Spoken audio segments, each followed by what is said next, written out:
Welcome to the Deep Dive, Emerald City Hockey's Seattle Kraken podcast. Hey everybody, welcome back to the Deep Dive, Emerald City Hockey's Seattle Kraken podcast.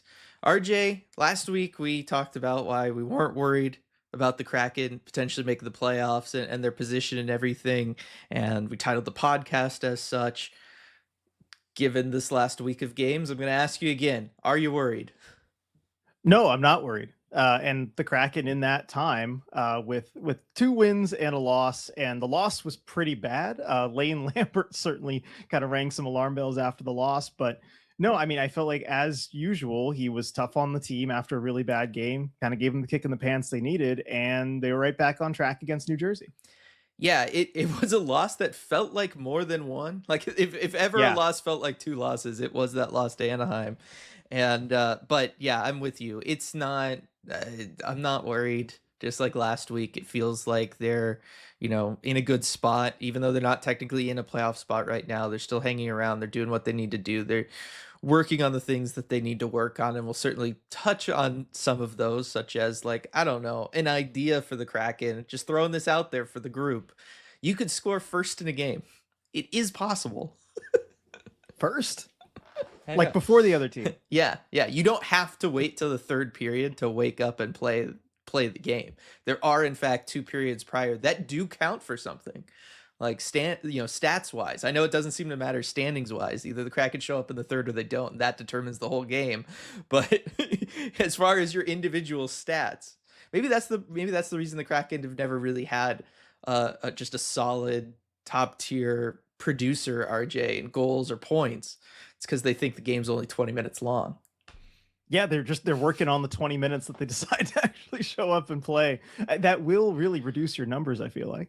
Yeah, it probably would, but that's really been the name of the game here lately for the Kraken. So we'll talk about that. We'll talk about some other things that they've been working on, some special teams and things like that. And then, of course, the big conversation around the Shane Wright rumors and everything from this past week as more insiders are weighing in on what the Kraken may or may not be doing with Shane Wright. So we'll talk about all of that stuff coming up here. But of course, first we got to thank our wonderful sponsor, the law offices of Rico Tessendorf, for sponsoring the podcast. And RJ, the Seahawks are going to the Super Bowl. Congrats to the Seahawks. Got to celebrate the more Seattle team successes. It's been an incredible year. Sounders doing what they did with the cup. Which one was it? I always confuse all of them. You can tell I'm not a soccer fan, but the Sounders had a good year. You had the I'm happy because you obviously don't know it either because you're staying silent. You got the Mariners. Yeah, there's so many. It wasn't the NA soccer. I'm sorry, Cup. everybody. It was it was like a North American thing. I just don't remember exactly which one it was. I don't know. Uh, I think it starts with a C. but Sounders fans, let us know, and yes. apologies in advance to Sounders fans. Yes, but the Sounders have had a good season there and had success there. You got the Mariners obviously on the run that they went on, getting almost to the World Series. Now the Seahawks going to the Super Bowl. I am starting to think that, yeah, maybe it's the stadium district there is having a lot of success. Lumen Field maybe slightly more than T-Mobile. Just a little bit. It's still pretty good runs for both. It is a good run for both, and the Kraken obviously hoping that some of that will wear off on them as they make their push towards the postseason here. And then once they're in, you never know. But wanted to take this opportunity just to remind everybody all around the Super Bowl, whether you were driving for that NFC Championship game or you're going to be traveling for the Super Bowl, whether you're taking the light rail and public transit for any of these things, whether or not you live next to somebody lighting off fireworks for the Seahawks doing something. Which you heard those after the last game? Which, certainly in a couple weeks, there might be more of that. In any of these scenarios, if you do find yourself injured because of the actions of another, make sure that you reach out to Rico and get that free consultation. Yeah, absolutely. And I mean, it can be a dicey time around there. Also, again, it's another PSA, don't drink and drive, around Yes. Super Bowl time. There's a lot of that. So be smart about things. Yes, all the parties and everything. Hopefully you got something fun lined up for yourself or for others. That should all be good. But yeah, just great time to be in Seattle. all the Yeah, sports great success. Seattle Like, sports time for sure. that's the way it is. And yeah, hopefully the Kraken keep the momentum running for everybody. And Rico's excited about all this Seattle success as the local boy and sports fan. And while we hope none of you ever need his services, the odds say that at some point someone out there will be involved in an accident, whether on the road, at work, or anywhere in between. And when you are, we hope you call Rico at 425-778-9800 or visit his website, ricotessendor.com, to schedule a free consultation. He's won millions of dollars for his clients and helped thousands of people in the greater Seattle area. And as a fellow member of the ECH community, we know he'll help you too. RJ, let's also let everybody know about the fun discussion we had over at the Red Glare podcast this past week about handedness. You put together an all righty and an all lefty team for the NHL, and you had me decide which one I thought was better. But it was a good discussion, nice lively time, and I think it's like a good entry point for anybody looking to get in on the conversation with things league wide beyond just the Seattle Kraken here on this podcast. Yeah, we do talk about all the current events around the league as well, but I thought it'd be fun to do a little comparison of if you split the entire league in the best players in the NHL into just a left-handed team and a right-handed team. Take a look at those, see which team we think would win. And there are a couple stacked rosters, really both of them. Yes. But yeah, I think one team might have the edge over the other, but you could take a look at that and see for yourself what you think. But it was fun to kind of create that. I also on social media, by the way, if you're not following us yet, at Red Glare Podcast on Instagram, on Twitter. Take a look at that. I posted the graphics of the two different teams. You can also tell me who I left off as well, because those were some tough roster decisions. And so I'm sure you could just tear apart those rosters as well. I'm sure there's some players that people feel have been snubbed.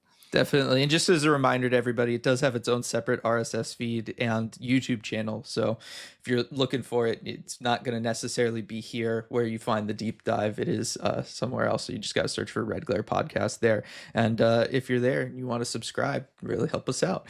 And then are we going to talk about the Patreon scheduling? Are we 100% on that? We talked about it right before we recorded. Yeah, I think we're 100% on that. At least the element of it we decided. Yes. Because then there's the Armchair GM stream and the prospect chat that will certainly still happen in the month of February. We just need to figure out dates for that. But I wanted to get ahead of this because there are so few road games in February that we can actually do for our live game commentary. So I thought it'd be good to do it before the Olympic break. We're going to do Tuesday, February 3rd for that game against the Anaheim Ducks. It's the first half of a back-to-back, the second to last game before the Olympic break, and the Kraken head out for almost a month. And that is a 7 p.m. start. It is a national broadcast, which I know listening to you guys, you tend to prefer the live game commentaries for those. So that way you don't miss out on Forsland, on Edzo, on JT, and you get to maybe skip some of the commentary from the national guys that are maybe, a lot of Kraken fans probably feel are not quite as good. Yeah, no, definitely. We've always been told that it's that is what you want, is the national games for those live commentary games, and so we want to make sure we do that. And it should just be a good game against the Ducks, kind of a rematch after this difficult one that the Kraken had, struggled in that game, and it'll be just a big game as far as points in division and points for a playoff spot. And so definitely always like watching those games with as many people as we can, just to get the vibes going and hopefully send them some good energy. Which apparently they need against the Ducks. They do, yeah. Hopefully not a Beckett Seneca hat trick like he had last night. I mean, that was super impressive. Did you see that? I did. That was pretty impressive from him. We're verging onto Red Glare territory, though. If you want to hear about that stuff, you can listen to the Red Glare podcast. But definitely looking forward to everybody there on February 3rd for that game against Anaheim for the live game commentary. And then just a reminder, tomorrow is post-game live after the Kraken game there at Climate Pledge. So we'll see everybody there. Now, RJ, that we've started the podcast, that the first period is over, and I think we largely did okay. We did have the one. I think we're only trailing there. 1-0. Yeah, I think we had the one hiccup there with the Sounders. It was the League's Cup that they won. They beat Inter Miami. That was the last North American trophy that the Sounders needed that they hadn't yet won. So good on them for picking that up. So that was their one mistake. I don't think it was Shorty given up level, No, it wasn't a shorthand. It was, I think it was kind of but like it the was a last bad game against New turnover. Jersey where you gave up a power play goal. You took a penalty Yeah. there by messing that up, and then we're made to pay on the PK. It's one of those darned if you do, darned if you don't, because if you leave them out, everybody gets upset. But then also just didn't know what it was called. It's Yeah. one of those, you got to move the puck. They're bearing down on you, and you got to throw it in a direction. Chose maybe the wrong one, but it's all right. Looking at the team, because I think we could save the deep dive into the Shane discussion for a little bit. Looking at the team as a whole, we've talked about the slow starts and everything. I mean, this is not the first season that Kraken fans have noticed that the team has struggled to start games on time or start periods on time. This year, it's more so games than just periods. Are we just thinking that third coach, this has been an issue under, it's just kind of got to be the group at this point? Yeah, I think that's where I'm at with a lot of these continuing issues with the team where they know it's a problem. It's something they've clearly focused on. And that's something that even after the Anaheim game, Lambert and the players said, yeah, that we focused on having good starts. We even had like a meeting about it. We had a conversation about it. They go out against New Jersey, they give up the first goal, and it's not as bad of a start as they've had in the past, but it wasn't particularly good. Mhm. And so you'd maybe expect to see a little bit more, especially because I think in that New Jersey game, the teams were both just kind of trying to feel each other out a little bit. Like the Devils weren't really pressing a ton, and I think that's probably why the Kraken didn't give up more than that one goal. That said, I think we need to remember also the previous stretch before this, where the Kraken had scored first like Mhm. 9 out of 10 games. And we asked, is that sustainable? Like I was saying, it looks like they're doing a whole bunch of things that seem unsustainable, but it's happened 9 out of 10 games. So maybe it is sustainable. I think the scoring first thing is probably just evening out from where it was this season. And just in so many ways, this team this season is just really streaky. That's the thing, is like it's kind of unreal how streaky this team is in all capacities, and I feel like everybody's kind of finally gotten on board with the idea that the wins and losses are going to be streaky, but the idea that something is, as still impactful on the game as scoring first or scoring second is also going to be so streaky, like it's just so weird. Like it's one of those things that they are not the first hockey team to go through this, and yet it feels weird every time we see this. But like every year, there's an NHL team that kind of goes through this sort of thing, and it just doesn't feel like that should be possible, and yet it is. And this year, it's the Seattle Kraken that are going to do this, and maybe there's something to the Kraken are a little bit more prone to momentum swings, both in a game and season long, because generally every year we have seen kind of streaks from them, wins and losses wise. So maybe it's just some of that. Like this particular group happens to be a little bit more susceptible, both good and bad, to that than other teams are. But it is really strange to me that we're seeing things like that be a streak, like special team successes be streaky, right? Or failures on special teams being streaky, whether it's the shorthanded goals that the power play's been giving up, or in the past it was the penalty kill giving up things, or we've seen games like the start of the season where they're getting power play goals in every single game, and then the power play goes dead for a while. Like every aspect of this team right now feels unbelievably streaky. Goaltenders feel streaky, but that's pretty normal, so I'll kind of ignore that. But Yeah. everything that the skaters have been doing this season, just about any way you break it down, has largely been based around streaks rather than anything consistent. Yeah, I think you're right. And Dylan, of the Kraken's 51 games, maybe you looked this up, of doing research for the pod, but of the 51 games, how many games have the Kraken scored first? Oh, that's a good question. I would think though that it's probably maybe like slightly below half, but close. So I don't know, maybe That's a good guess. like 25. I was So gonna they've say scored 24, first 25. 25, and they've trailed first 26. Yeah, So that you look checks at the out. season as a whole, and that's very normal, right? That's almost 50%. If they score first in the next game, which the coin flips might suggest that they will, that trend would flip, then it's 50%. It's just happened in the weirdest way. Right. Yeah, they don't. It doesn't happen every other time. It is in groups of 3 or 4 at least. It feels like Or anyway, 9. or 9 at a time. It's literally. It's so absurd. It's so absurd. That being said, as we've talked about before, Lane Lambert does seem to have the magic touch when it comes to this team and their streaks, and when they go on the negative streaks or the bad streaks where they're struggling with something, whether it's getting scored on first, losing games, special teams, he finds a way of pressing the right buttons and changing that around and building them in a positive direction and allowing them to build that momentum and get out of it. Will he do that again here? I why not? Did it already this season. I don't see why anything would be different, but I do think that is by far and away the number one place where Lane has succeeded here compared to the previous couple coaches, which is just when the Kraken find themselves caught in one of these spirals, these momentum whirlpools, whatever you want to call it, he's been able to get them out of it.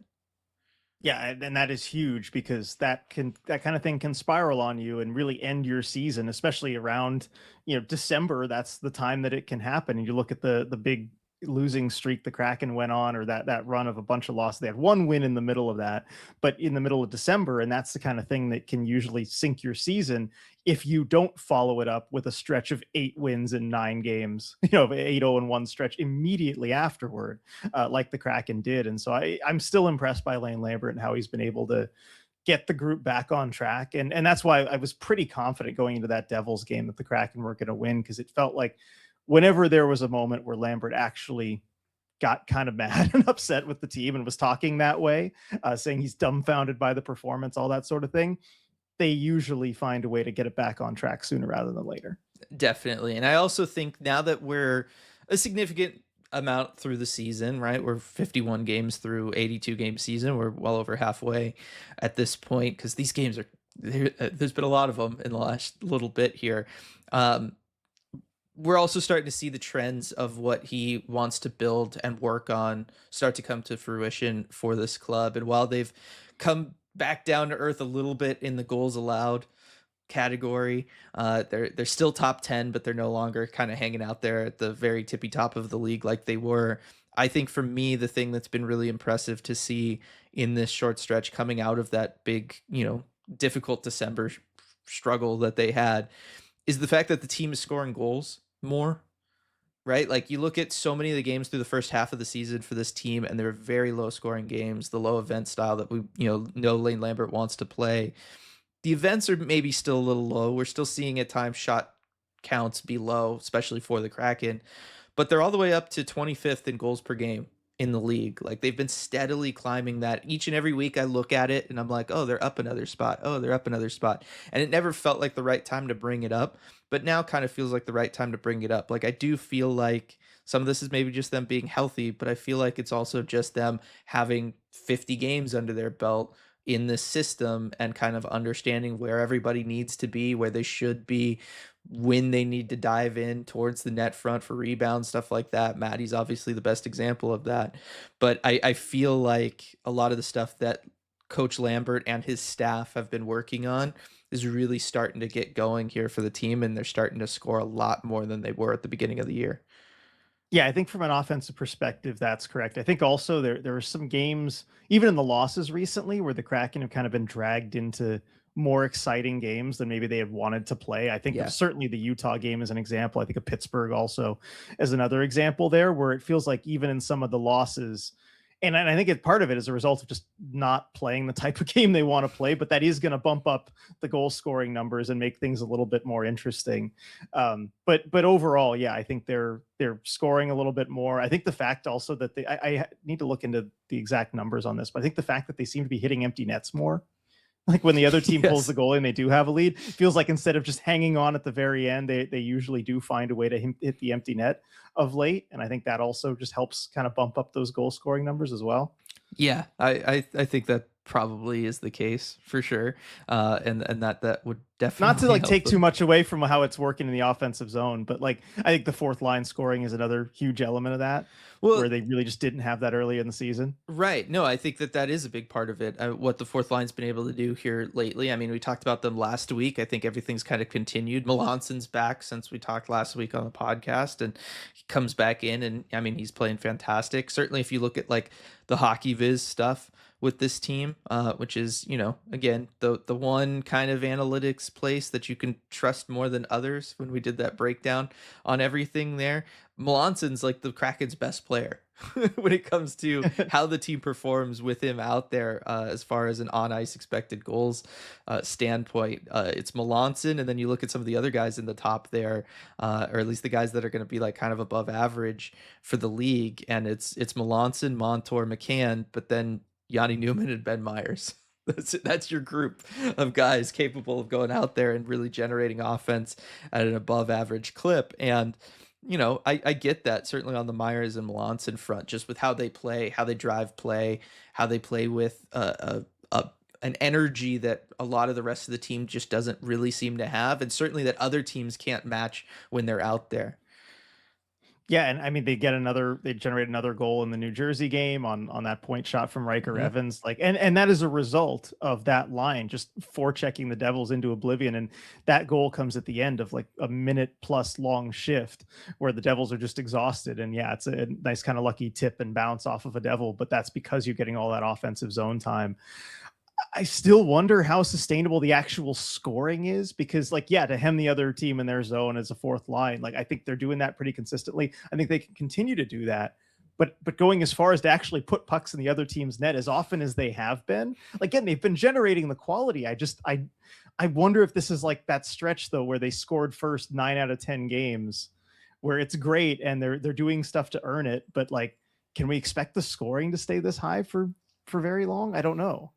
I don't know either, because it's also not like that high, right? Like it's within like kind of It's reason, most especially with games. it It is is most most it's most games. games in the short term. I will give you that. I will say that there was a couple games in there where, as much as we're calling them the fourth line, they were not the fourth line. They were more like the That's true. third line in terms of usage and matchups and everything like that. So certainly, if they're going to be getting more ice time than a traditional line with these players and label the fourth line would get, I think that then it does become more sustainable, just because if you're going to get the extra couple minutes every game, it just gives you that much more opportunity.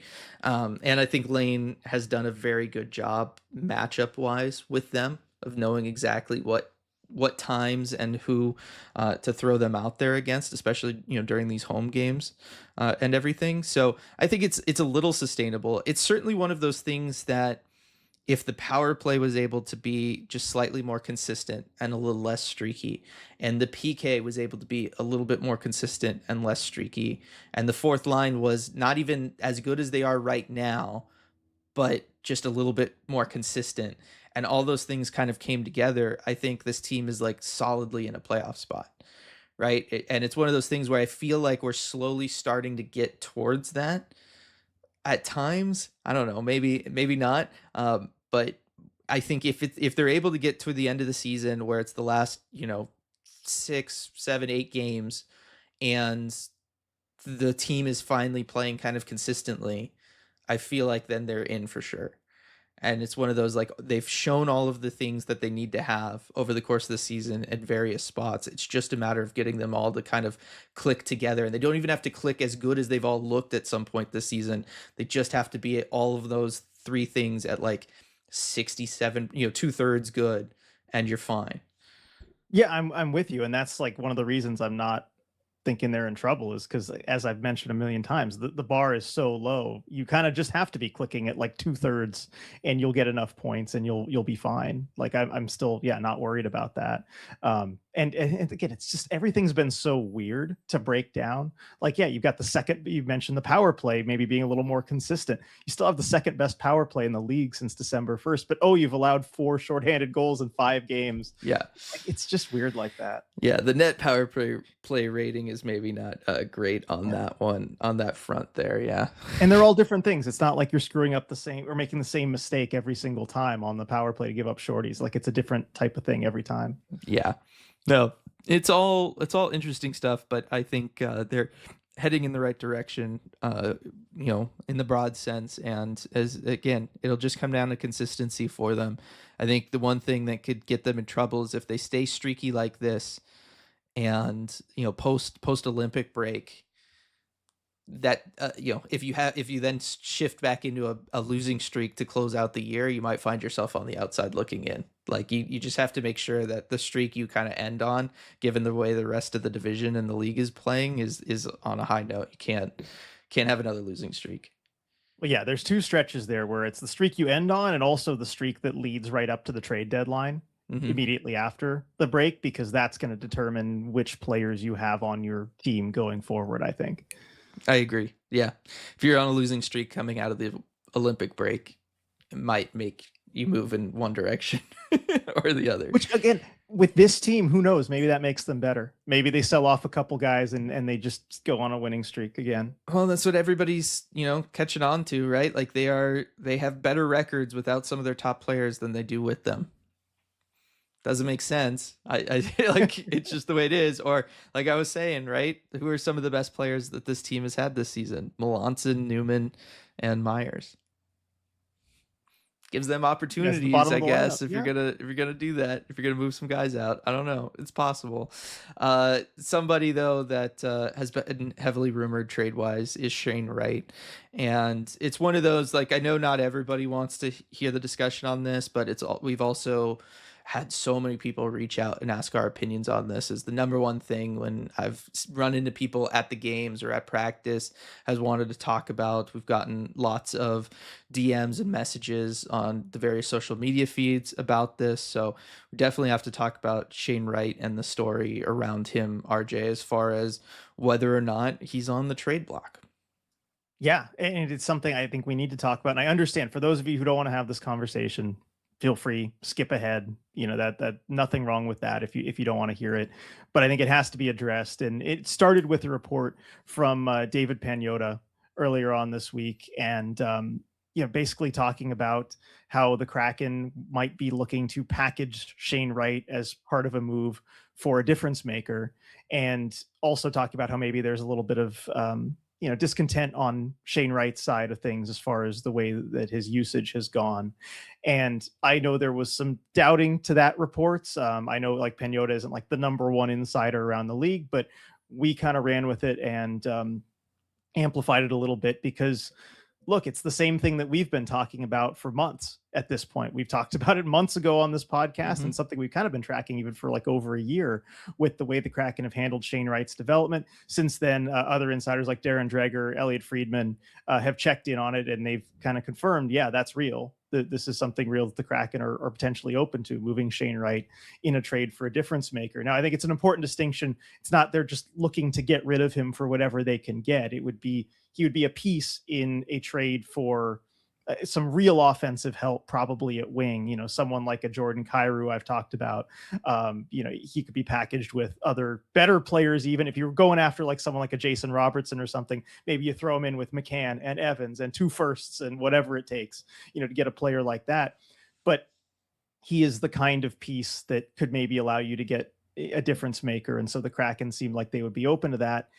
And it really shouldn't be a surprise at this point, given the way that Shane Wright's development has been handled by the Kraken and the fact that, look, I mean, some nights he's playing under 10 minutes and he is solidly a third line center by usage. And even recently, he's been on a line with Jaden Schwartz and Capo Caco, but that line's been getting fourth line of opposing matchups. Like they're really not using him like a top six player and really have never.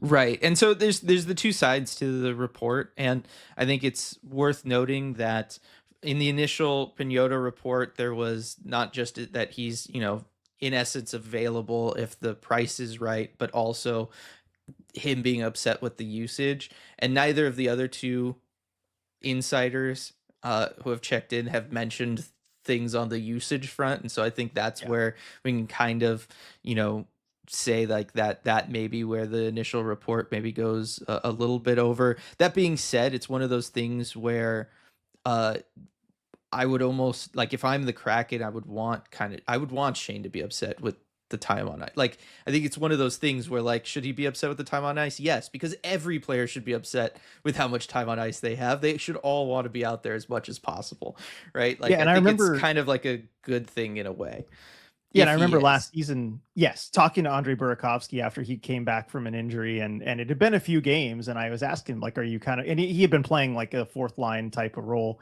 and I'd ask, "Are you ready to kind of ramp up the ice time? Do you feel like you're ready?" And he's like, "Look, I'm always ready." Like, and he said, I always want more ice time, but you know what? There's 23 guys in here, and every single one of them, if they're answering you honestly, would tell you that they want more ice time than Yeah. what they're getting. Yeah, that's the way it is. So it almost feels kind of like you could throw that in any trade discussion about anybody being available. Like, oh, they want more ice time because they all want more ice time. So I'm not putting too much stock into the whole like Shane's upset about the ice time because I think that he is probably upset about the ice time. Like every player in the league is upset about their ice time. So I'm fine. I don't think that's a story at all, and I want to just kind of throw that out there and put that out there for people. On the other side of things, look, I've said it before. This has kind of been my talking point this season, which is if you're a Shane Wright fan and you want what's best for Shane, that probably means him going somewhere else where he'll have more opportunity to grow. Because right now in Seattle, he is in this third, sometimes fourth line center spot. There isn't really opportunity for him to advance past that.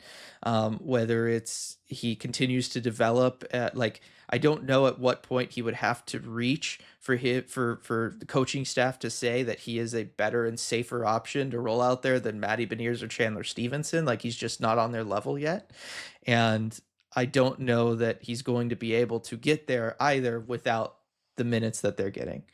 And so I think it's one of those that, if you're talking best interest of Shane, the person and the player, it probably involves him going somewhere else where he can have that opportunity. I just believe that.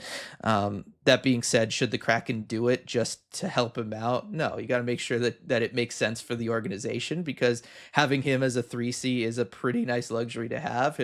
Having him as an option on your second unit power play is a pretty nice luxury to have, and you should not give that away for free if you're the Seattle Kraken. And I think that they're going to do a good job of not doing that. I worry about the longer you keep him in this spot without either elevating him or moving him, that at some point you diminish whatever return, like whatever value he has to other teams does go down. But I think for right now, other teams around the league still look at him and they say it's a young right-handed center, top 4 draft pedigree. That means a lot. Right, and it's the kind of piece, as I said, that can potentially help you get a difference maker, and so that's why I think it's worth repeating how, with the reports and everything, the type of Shane Wright trade the Kraken would want to make is Shane Wright plus something for a difference maker. And I think Friedman threw out the idea of Wright for Lafreniere as like kind of a swap of some struggling high draft picks. I don't think that's the kind of trade that the Kraken would be looking at. I think really just the fact that he kind of threw that out there more just speaks to how low Shane Wright's value has gotten as a piece by himself. And I think that's really the concern with the Kraken, is that would be the motivation to move him sooner rather than later, is because I think we have to face the reality that his trade value is dropping. And if you continue to treat him like this, it's only going to continue to drop. If this continues to happen, and I think they have given him some opportunities to succeed this year, like the fourth line, the matchups against other teams' fourth lines and such, but clearly it's just not clicking with how it's going right now. And so I think his value is going down and it's continuing to drop. But I think I kind of want to talk about a little bit just kind of how we got here, because I think that really should inform what the Kraken do on Shane Wright and the decision they ultimately need to make. Because I kind of went back and I thought about it and asking myself also, like, can this be salvaged? Because I think ideally, look, I think Shane Wright is going to be a very good player. I think he's going to be a really good 2C in the NHL for many years. I don't think that's going to happen on the Kraken, but the handling of him is kind of why I think that's not going to happen. And so I think, if you'll allow me, Dylan, to talk for a little while here, because I think there's kind of four separate times that the team has made a conscious decision to prioritize winning in the present over Shane Wright's development. I think every single time they have had an opportunity to choose between those two things, they've chosen the short-term win in the present option over Shane Wright's development. And so the first one I think is Shane's rookie year. The whole healthy scratch fiasco thing, moving him around to CV, then to the World Juniors, sending him back to juniors in the OHL. And that's a tough situation because you had the NHL CHL agreement thing. Like you were in a bad spot. There was no great options for him. But I think if development was truly the priority, if that's all you're concerned about, if that's your number one priority, I think you probably give him a sheltered role at the NHL level. You let him play games. You play him 12 to 13 minutes a night. You kind of treat him almost like the Kraken have treated Berkeley Catton this year. And for better or worse, and I think this is the most excusable of all the ones I'm going to talk about, because remember, this was year 2. This was the playoff run. Everything was going right. You had a ton of forward depth. But the Kraken did choose to lean into that immediate success that the team was having. And so they played their older depth forwards, who were, by the way, definitely better than Wright at the time. Like that is I think the right call to make there. But ultimately they do prioritize the immediate success there over Shane Wright's development. But that's not the final nail in the coffin. You're still fine after that.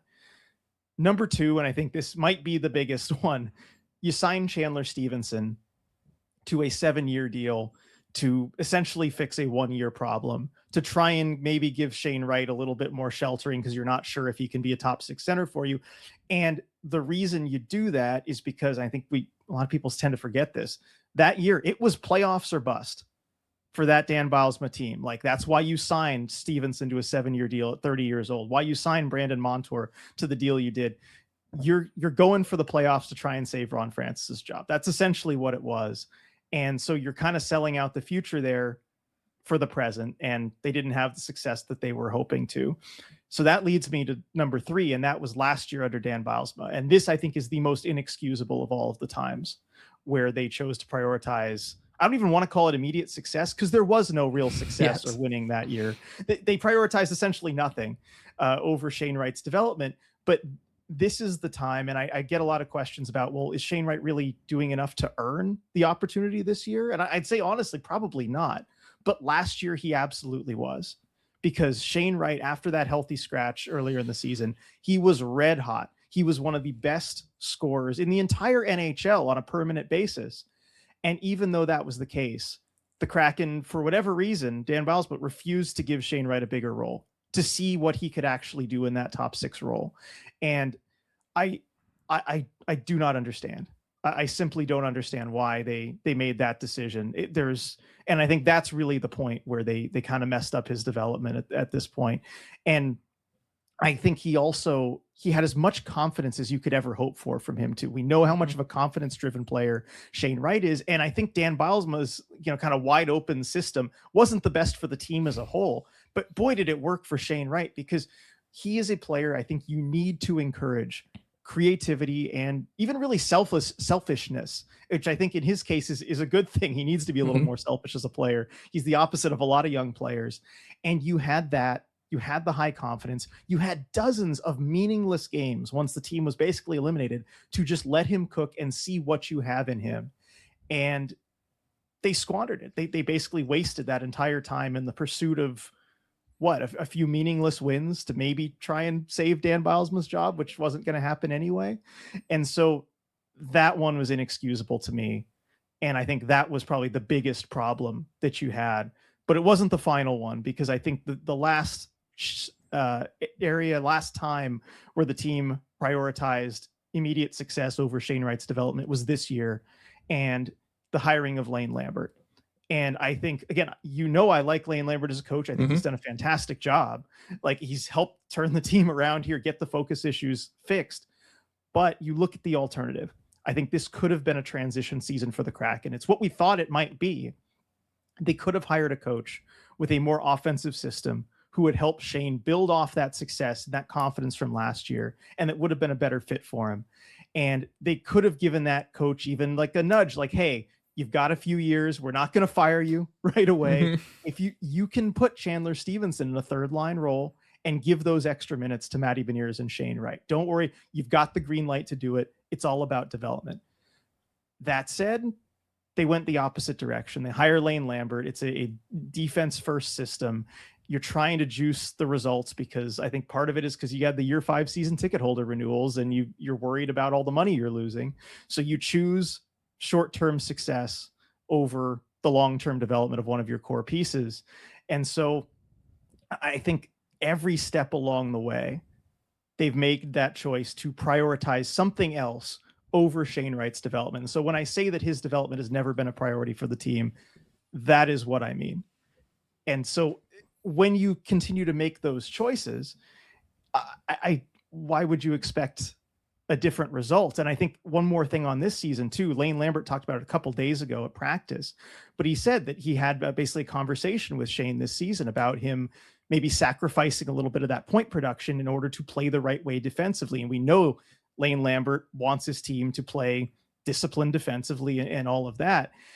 I just think with Shane Wright, you don't need to tell him that twice. Like, he will embrace that. The type of player he is, you tell him, hey, you're going to have to sacrifice a little bit on the scoring side in the name of defense. He's like, yes, coach, absolutely, I'll do it.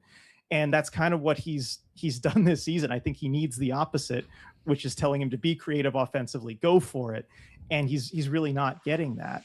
And so I get to my final question here, which is, as an organization with the Kraken, are you okay with Shane Wright turning out to be a defensively responsible third line center who puts up roughly 30 points every season? And by the way, also can't win faceoffs because that's exactly what you're developing him to be. And I would argue that if that's the path that you've been putting him on, and it seems like you have no intention of changing that, you should probably go ahead and trade him to another team that maybe has a more ambitious goal for a player who was a 4th overall pick, who had exceptional player status, and before his value falls so low that you can't get much for him. Yeah, I think the stuff last year with Dan was the worst because you had Shane, who was obviously playing well. We could all see that he was playing well. The numbers were backing that up, and you just don't give him more opportunity to really grow and show off what he can do. And that was easily the death nail for that. I mean, he had 19 goals last year. Like, I think we forget, like, he was 1 away from scoring 20. And you can count on one hand how many Kraken players have scored 20 goals, right, in a season. Like, this is not an organization that produces 20 goal scorers that often. And so, Shane was so legit last year, and so much of that has been lost this year. And yes, he's been good defensively, but you know what? We always knew that he had the defensive side to him. That's why he wasn't the first overall pick in his draft, was because he spent his whole draft year talking about how he was just working on his defense and play away from the puck and everything like that, and it tanked his production his draft season, and it scared some teams off from him. That's how the Kraken end up with him at 4 anyway. So, him leaning into the defensive side of stuff now under Lane Lambert, I mean, it feels like he's been doing that all along. Like, at what point do we go, okay, let's lean into the offense and get him going? And look, he is the second best defensive center on this team, according to the numbers. But he's also the second best offensive center on this team, according to the numbers. Like, he's just missing the opportunity to go out there and actually develop. Everything underlying numbers wise says he can develop into a 2C still. And they're just not giving him the opportunity to do that in any way, shape, or form. Now, maybe things are changing a little bit. He's been over 15 minutes the last 2 games. So maybe this is the plan, and he's hit whatever internal markers they've set for him, and so now the rest of the season we're going to start seeing more from him.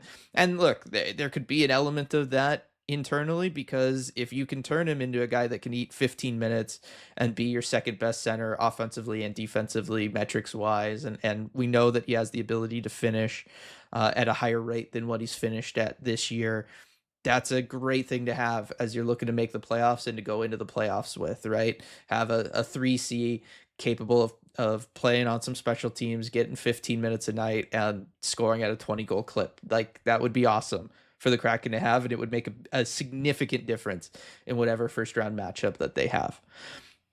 I just don't know that like this is a trend that will continue. Like I don't know how much of this is because everything is being talked about right now with him, and you look at these games and they were opportunities for Lane to shuffle around the minutes in the game to try to get the team going. Because you could look at these last two games against Anaheim and New Jersey and say, yeah, these are great games to start giving the lines that are showing up some more ice time and get yourself back in the game. And I think that's kind of what it was. So we have to see if it's a trend that continues with Shane right there. But it's one of those things where you haven't you haven't done irreparable damage to him. You've significantly slowed whatever progress he could have had down.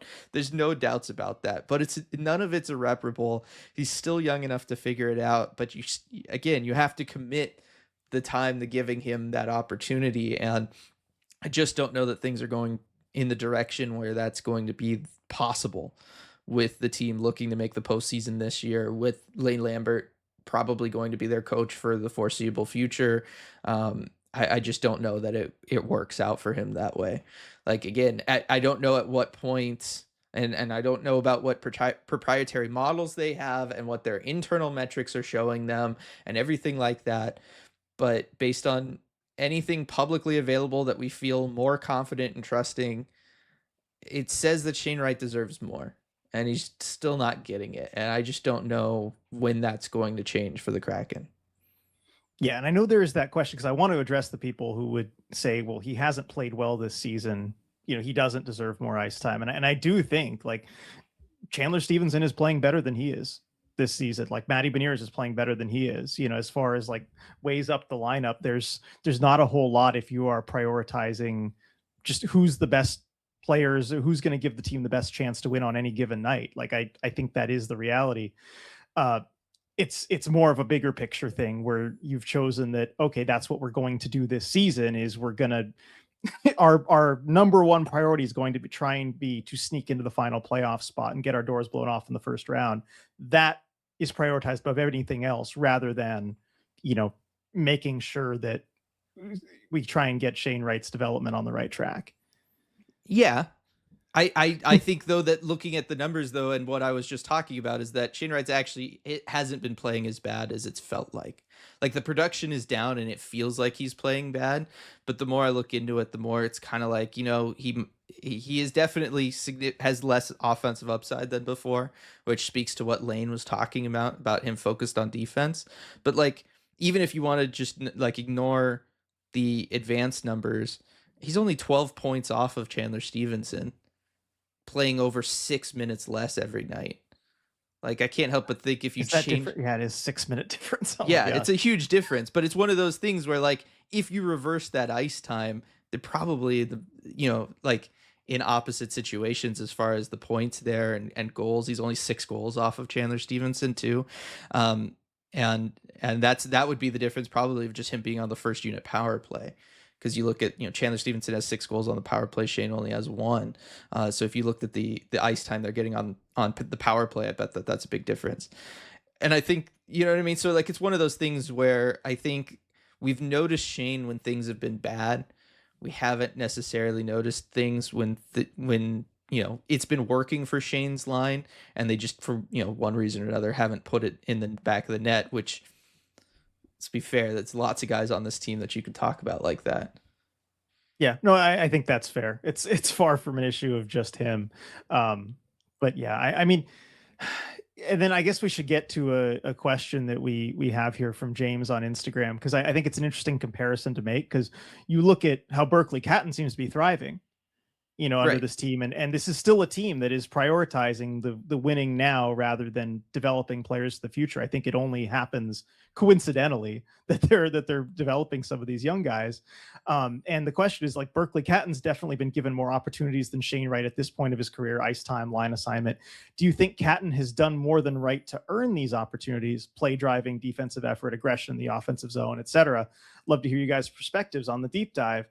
And I think it is an interesting comparison with Berkeley Catton, because I was like, well, is he doing more to earn them those opportunities? Yes or no? And I think the answer is kind of, for me, like yes and no, because I think right now he's playing better and is a better fit for what this team needs to win games.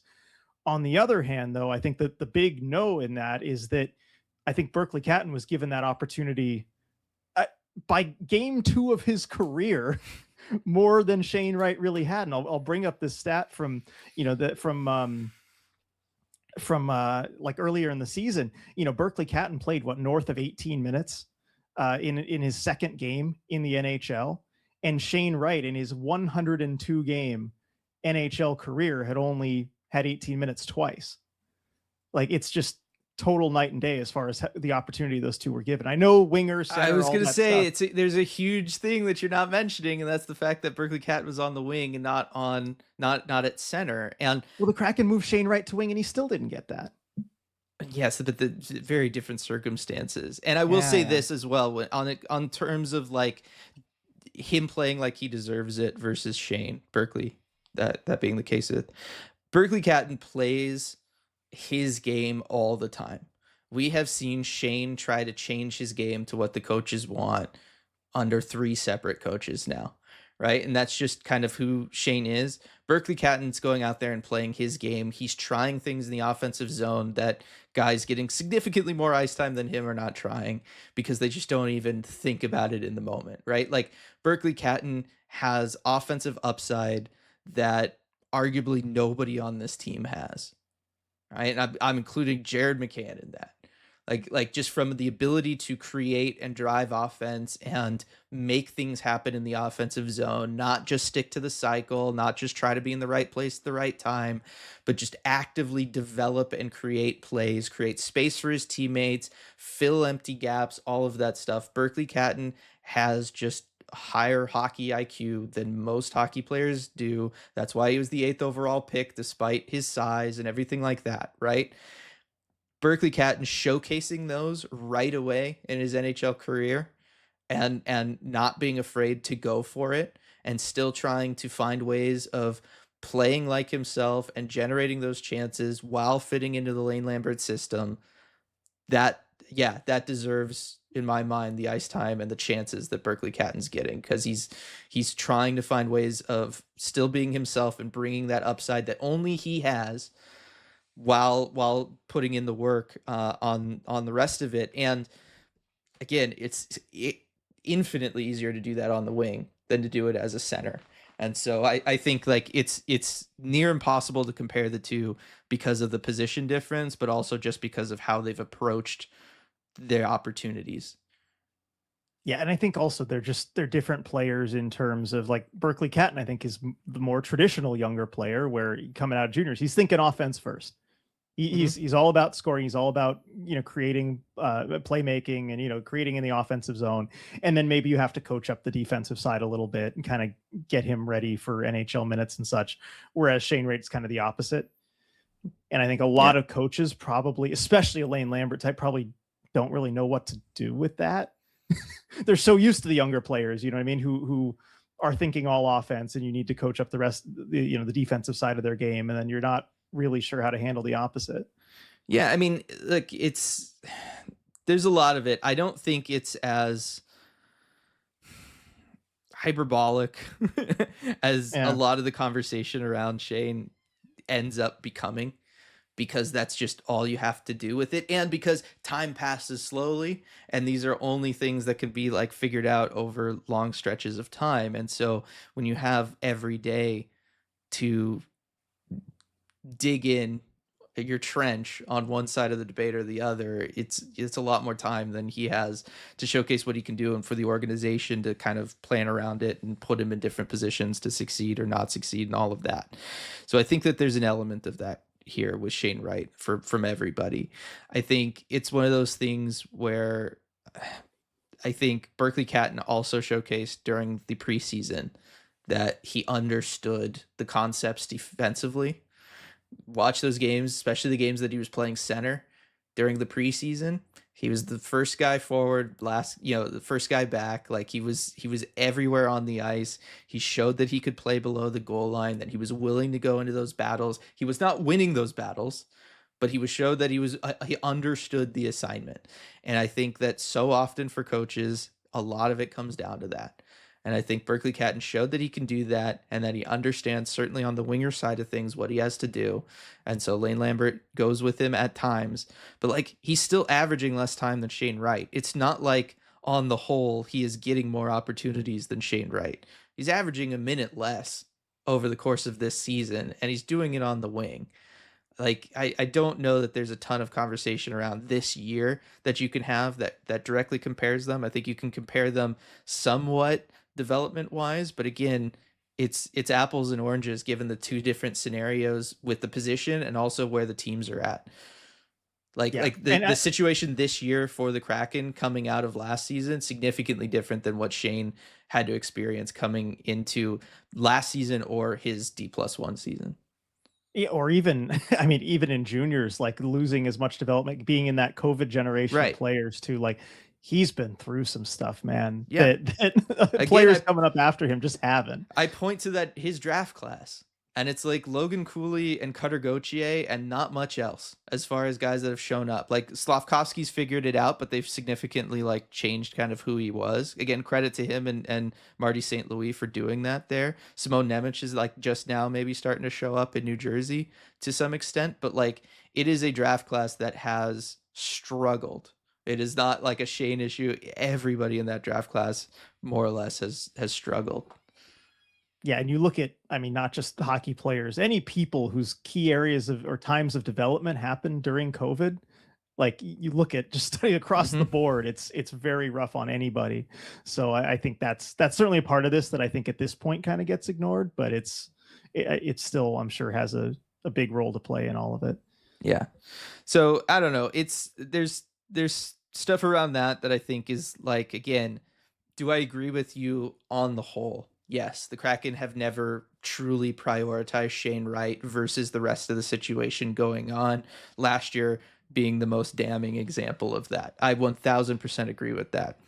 Do I think it's like the end of the world? No. I think we could acknowledge that he has been doing some things good this year.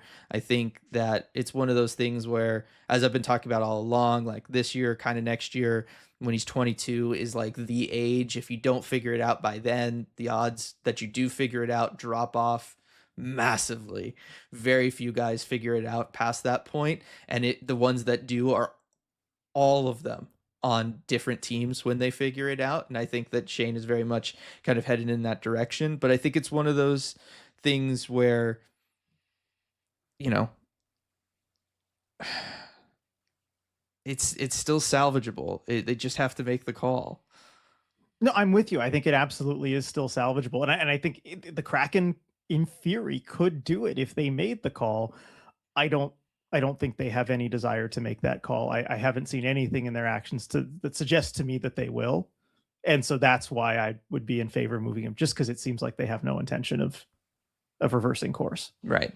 And I think it's one where, again, we have to acknowledge as much as they chose all of those things, like the reason last year's was the most damning is because it was the only one that didn't make sense in some capacity.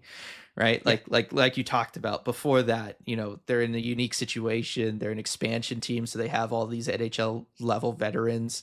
You have the playoff push year 2 where everything's working. And how do you not, after that first season, want to go to the playoffs? Right. Oh If yeah, you're I that get that. team, like it all lined up and everything there. So I get it, why things went down the way that they did, with the exception of last season. The not playing in more last season makes no sense, and I agree with that. As for like the realities of the situation now for Shane, because I know he's talked about he's blocking it out. You know, he obviously doesn't want to talk about it, and it's one of those things where I feel like we kitchen sink the conversation here, and then we don't have to talk about it either. Uh, Yeah, because that's the it's it idea. it doesn't it doesn't make sense to keep it going until there's more news. And I will also say any sort of large big deal trade that the Kraken would make if they were to trade Shane Wright, it's got to be an off-season move, right? Like there's no way Absolutely. that I think this happens this year. So it's one of those also where I think it's a story right now. I don't expect, even though I'm on the side of like they should probably trade him, I don't think it makes any sense to do it in the short term. You got to wait for the offseason to put together a larger deal. And so I just want to throw that out there for everybody as well, that you My, can kind of put this on the back burner yourself. Yeah, and my guess as far as like where a lot of this is coming from, because I'm sure these reporters will hear just that his name is kind of out there in trade talks, and I believe it is because I think the Kraken right now are looking to see if they can go get a difference maker before the deadline, because Right. that would make sense for them. And so that's where you have to then talk about what comes back the other way. People hear about it, they find out about it. I still think it's the off-season deal, but like that's why that would happen, is because they should always be looking to see, okay, because they're in a playoff spot, well, is there any way we could get a Jordan Right. Kyrou or a Jason Robertson going into the trade deadline? Like you should be looking at those things at least. Yeah, it's just Jason Bottrell doing his due diligence. Like Yeah, these that's it. That's conversations what I'm saying. That's all it is. happen, and you do have to make it known that a player like that would be available versus untouchable. And when you make that decision internally that that happens, you have to notify everybody. And yeah, it gets a lot of play media wise. Doesn't even mean that he will get traded. It's possible they enter next season with Shane Wright still. Like that's all still on the table. But that does bring me to one of the things that I think a lot of people are getting bogged down on all around social media and around the conversation here. And that is, at least to me, the semantics around whether or not they were shopping him or just listening, because Bottrell said that they were listening on things, and people very much took that to mean one thing versus them shopping him. It's it's largely kind of irrelevant because like the bottom line is we know that he is available for a price now. That was not the case before. It is the case now. That's the story. You can get bogged down in the other two things. I will say this: no team will ever say that they're actively shopping somebody unless the player has made it known that he doesn't want to be there anymore, or it's like a UFA veteran player situation where you're either trying to do right by that player, or you know everybody knows that that player is a rental for this upcoming season, and you just kind of have to get that out there that look, we're going to do business even if it hurts our leverage. We're saying we have to move this guy before the deadline. Those are the only two times teams ever actually would say that they're actively shopping somebody. So just because Jason Bottrell didn't say that they're actively shopping Shane doesn't mean that he isn't trying to work out deals that involve Shane. And it doesn't mean that he is only listening and everybody just has to come to him. Like, I think it's one of those that if you try to hang on every word that the general manager of the organization says around these sort of things, you're losing a lot of the broader context, because they're not going to say about a 22-year-old who has team control that yeah, we're actively looking to get rid of him, or that we're looking to upgrade him into a star player or something like that as part of a package. Teams just cannot say that about a player. But the fact that everybody who has checked in has now said that yeah, this is true, the idea that he's available, means that internally they have decided that they're open to that. And so I know there's been a lot of that discussion around the just listening versus actively shopping. It doesn't matter. It doesn't matter. The thing that matters is that he is available for a price now in a way that he wasn't before, and that's the significant development.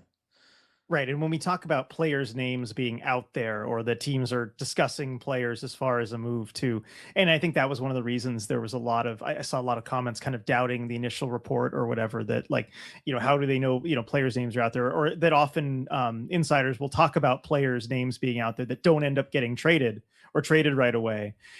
Doesn't mean the player's name isn't out there. Doesn't mean they're not being discussed. That's just kind of how it works. And again, it's not a huge deal, but it's lots of conversations are had around players that ultimately, where a trade doesn't end up getting made, doesn't mean the player's name's not out there or it's not being discussed.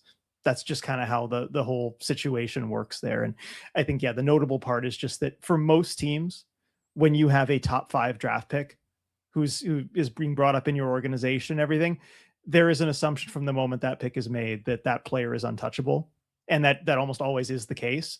And so something has to shift in order for that to not be the case anymore. Right. And something clearly shifted. And the other angle about this that we haven't talked about yet is the fact that this is not just a Shane Wright problem.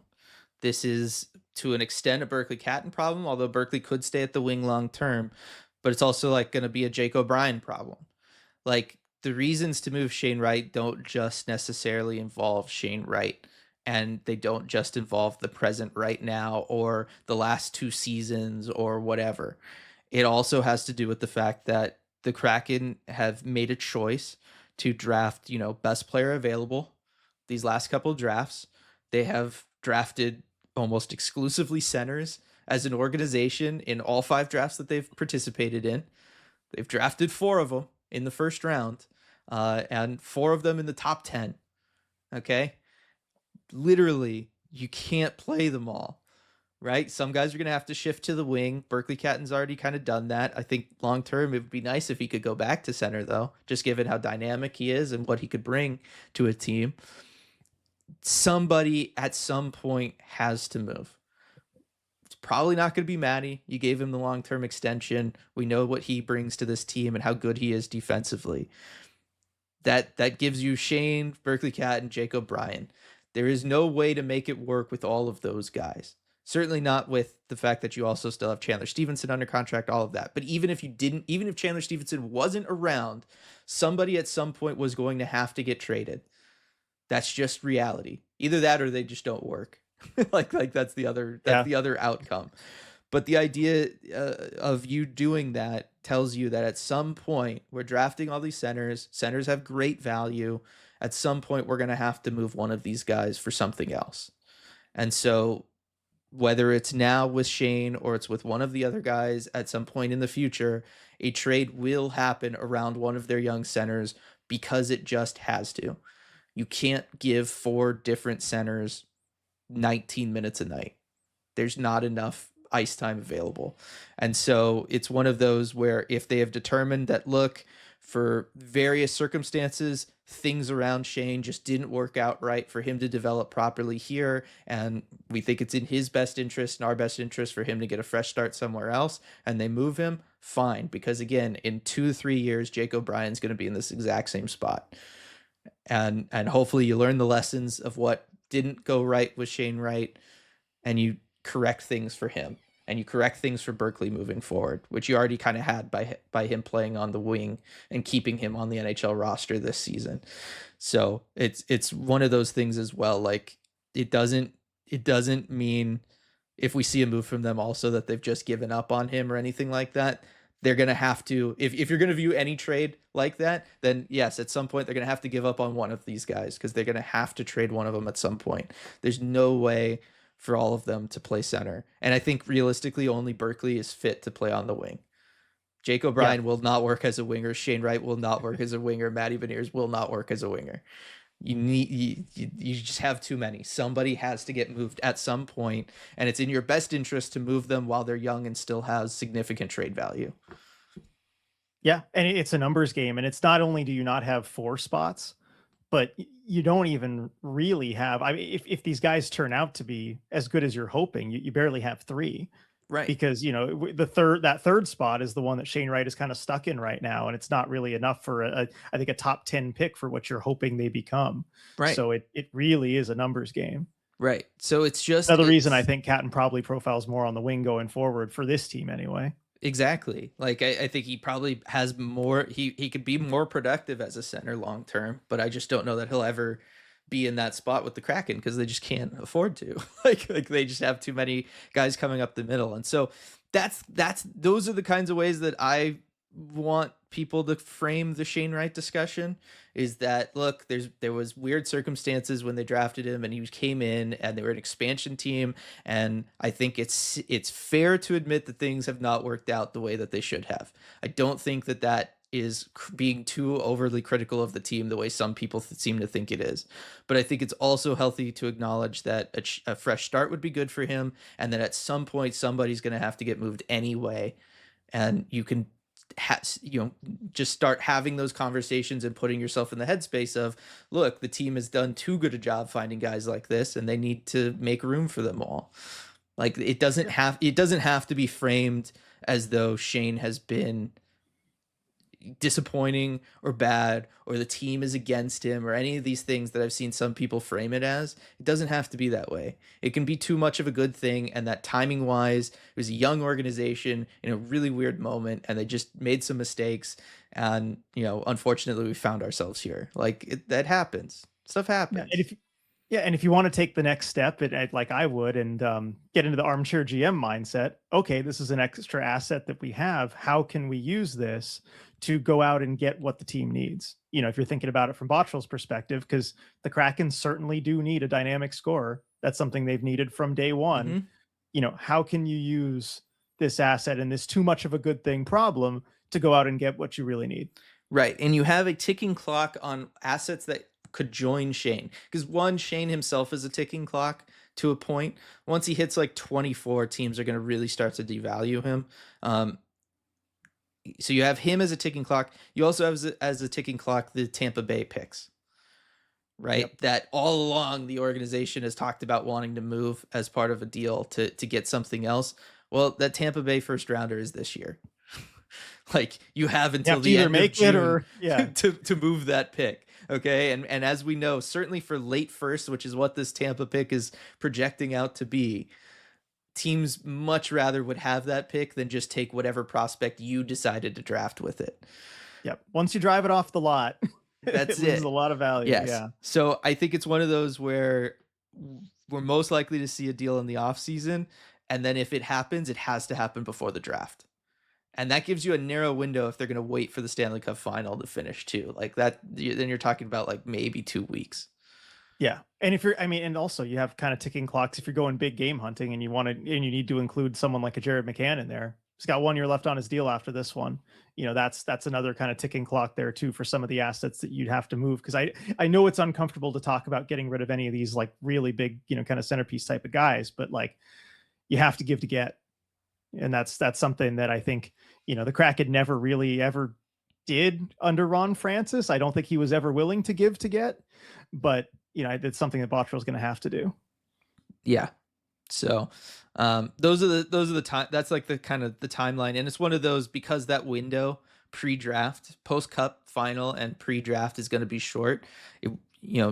Laying out frameworks now before the deadline, getting an idea of where everybody's at, who's actually going to be available during that time, and having those discussions. If you're Bottrell now, having Shane's name out there now will benefit you greatly in being able to actually do your job properly come that time, right? And without necessarily just having to jump on things popping up last minute and things like that. You want to have things as laid out as possible. And so many times we hear about all these big deals, they're months in the works. You know what I mean? Like these things do not just happen where one guy picks up the phone call and then picks up the phone and then over the course of an evening they hammer it out and everything's done. I mean, even the Quinn Hughes trade, they were talking about how that was like a month-long process between those two teams communicating. Even that's and one of the figuring shorter it out. ones too. Right.